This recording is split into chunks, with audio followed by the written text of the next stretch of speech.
Greetings from Tokyo, I'm Trip, and welcome to the Hammer of Wrath.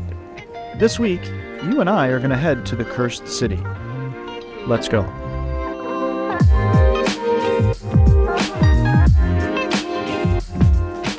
Thanks for joining me in the studio. Today, we're going to start our journey into the Cursed City.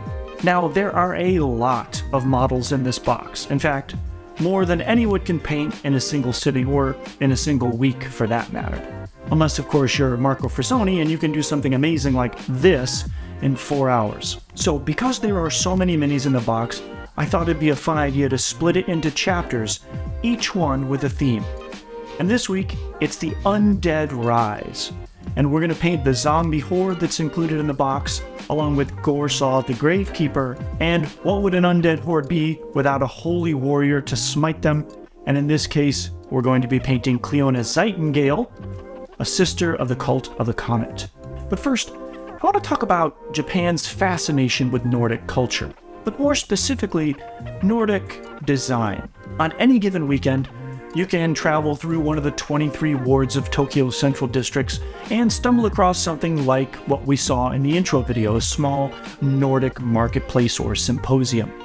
Now, often this is a chance for local vendors to sell Nordic wares at a considerable markup, of course, but also they often host symposiums from architecture and design specialists from those countries who give lectures on the similarities between Japanese and Nordic design aesthetics. And if you look closely, there are a lot. There's sort of a lean towards minimalism, very efficient design that both cultures share. Well, I want to show you how I painted these miniatures. It was a ton of fun. So let's get started. I knew I wanted the bases to this set to be a bit special. So after a quick search online, I found these incredible cobblestone bases. The problem with the set, though, is that most of the miniatures have slotted bases.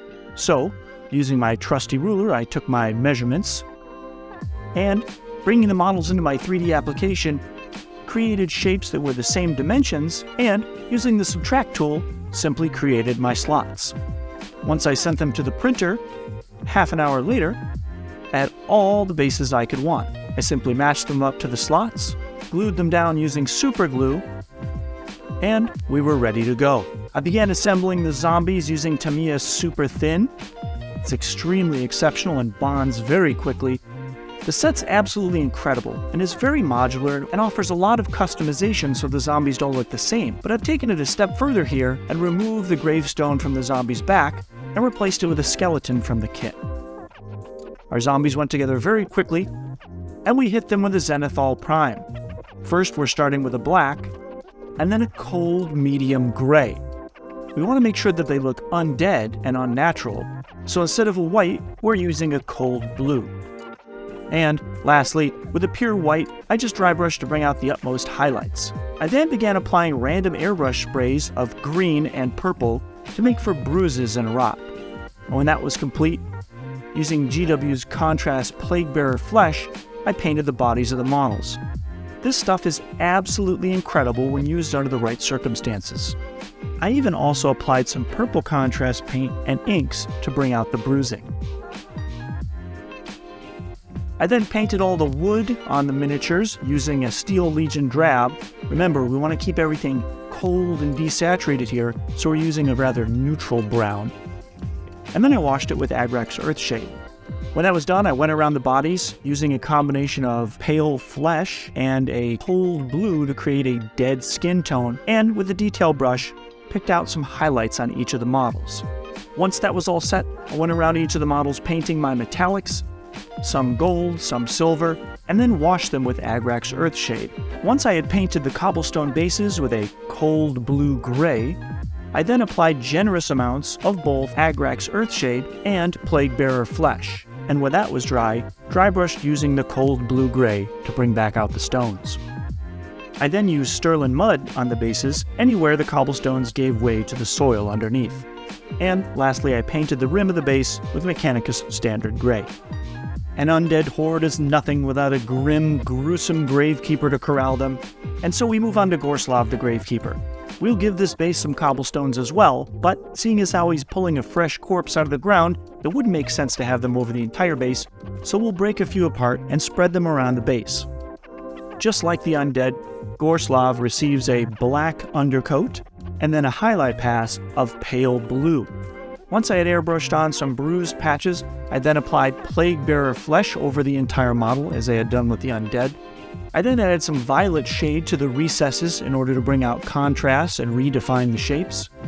And knowing that I want that red color to unify all of the forces of Ulfenkarn, I apply contrast Blood Angel's red over his robes. This will sink into all the details, but remain muted and not overly punchy.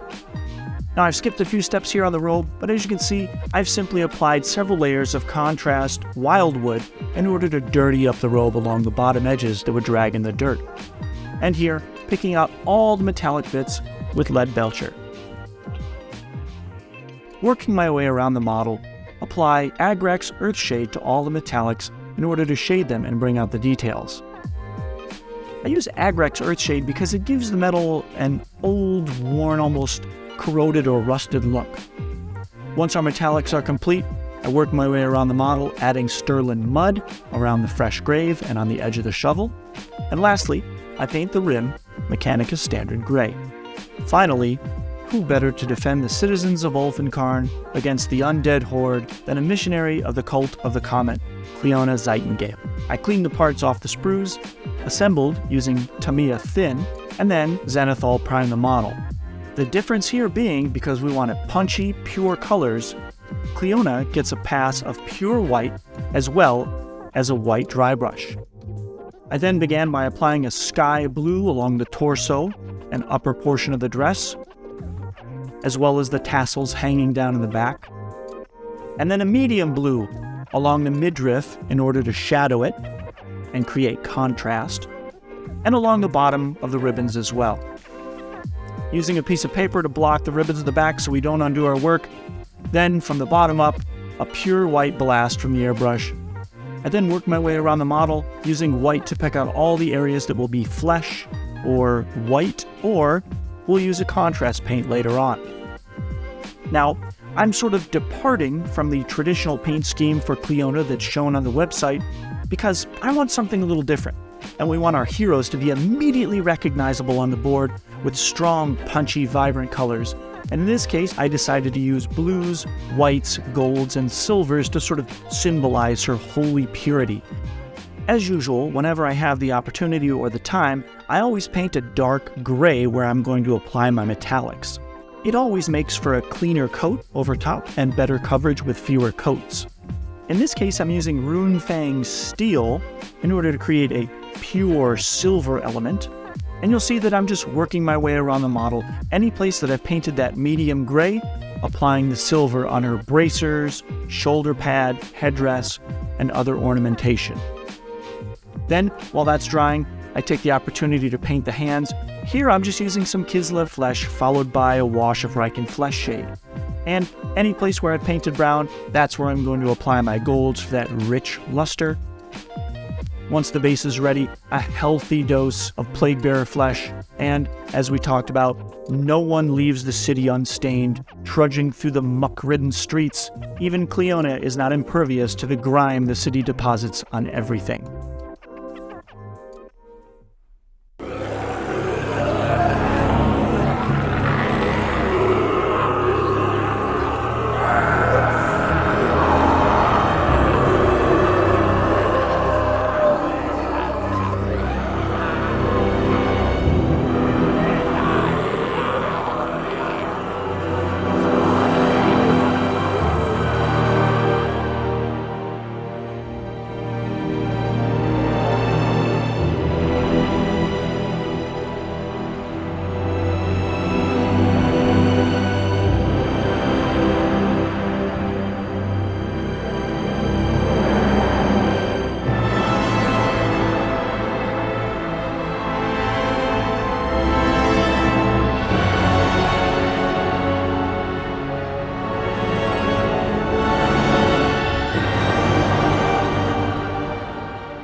And there you have it, Cleona Zeitengale stands strong against the horde of the undead and the horrific Gravekeeper Gorslav. Now, she won't be alone forever. Each chapter includes a hero, a villain, and some other characters as well. So stay tuned to see what the next chapter brings. I hope you enjoyed the video. It was a genuine pleasure to create it and share it with you. Thank you again for all your support.